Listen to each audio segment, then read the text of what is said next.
జిల్లాలోని ఆశా వర్కర్ల సమస్యలను వెంటనే పరిష్కరించాలని ఆశా వర్కర్స్ యూనియన్ జిల్లా కోశాధికారి భాగ్యలక్ష్మి ప్రభుత్వాన్ని డిమాండ్ చేశారు. కాంగ్రెస్ అధికారంలోకి వచ్చి 2 సంవత్సరాలు దాటినా ఇప్పటికీ ఆశా వర్కర్ల వేతనాలను పెంచలేదని ఆమె విమర్శించారు. అలాగే 50 లక్షల ఇన్సూరెన్స్, 50,000 అంత్యక్రియల ఖర్చులు, రిటైర్మెంట్ బెనిఫిట్స్ వంటి హామీలను కూడా ప్రభుత్వం అమలు చేయలేదని తెలిపారు.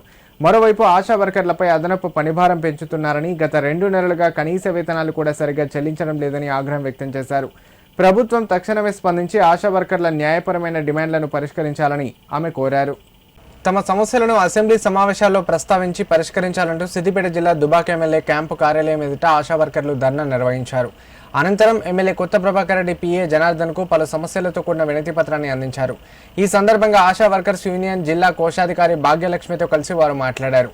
తెలంగాణ రాష్ట్రంలో సుమారు 28,000 మంది ఆశా వర్కర్లు గత 20 సంవత్సరాలుగా పేద, బడుగు, బలహీన వర్గాల ప్రజలకు ఆరోగ్య సేవలు అందిస్తున్నారని తెలిపారు.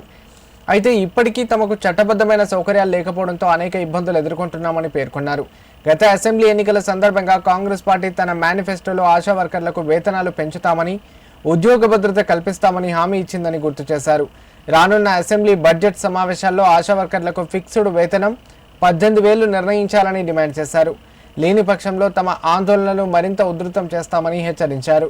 ఈ కార్యక్రమంలో ఆశా వర్కర్లు శ్యామల, సంతోషి, శారద, స్వరూప, చంద్రకళ, నాగరాణి, లత తదితరులు పాల్గొన్నారు.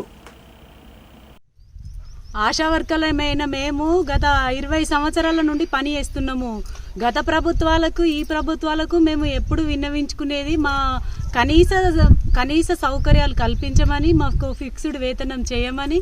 ఇవన్నీ అన్నా కూడా ఈ ప్రభుత్వం ఇంత మొండిగా ఉండడం చాలా దారుణం. మేము ఇంతకుముందు 106 రోజుల సమ్మె చేసినప్పుడు మాకు అనేక హామీలు ఇచ్చింది ప్రభుత్వము. ఆ హామీలన్నీ తుంగలో దొక్కినట్టు ఇప్పటి వరకు ఏ సమస్య పరిష్కారం లేదు.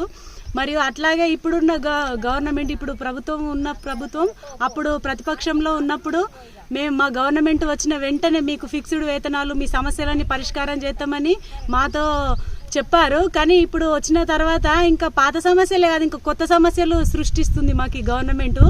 ఇంతకుముందు కనీసం నెల జీతాలన్నా కరెక్ట్గా వచ్చేటి, ఇప్పుడు అది కూడా 2 నెలల నుంచి పెండింగే పెట్టింది. ఇంకా మా సమస్యలు ఇంతకుముందు ధర్నా చేసినప్పుడు ఇచ్చిన హామీలు అయితే ఒక్కటి కూడా అమలుకి ఇంకా నోచుకోలేదు.